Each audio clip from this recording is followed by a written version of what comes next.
एक नाही दोन नाही तब्बल 40 दिवस अनन्वित अत्याचार चालला होता. अरे बोकड सोलावं असं संभाजींचं कातडं सोलून काढलं, त्याच्यावर मिठाचं पाणी टाकलं, सर्व यातनांचा जाळ जाळ झाला नुसता.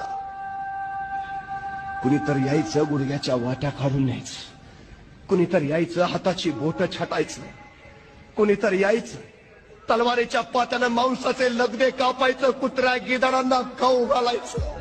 अरे कुणी बघितलं असतं तर वाटलं नसतं मराठ्यांचा छत्रपती आहे. अरे भूतासारखी अवस्था झालेली, आणि एवढं सगळं ऊन सुद्धा माझा सर्जा सोसत राहिला, सहन करत राहिला. का? आपण शिवछत्रपतींचे पुत्र आहोत.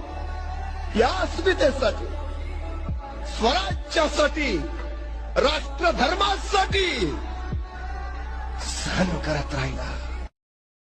एक नाही दोन नाही तब्बल 40 दिवस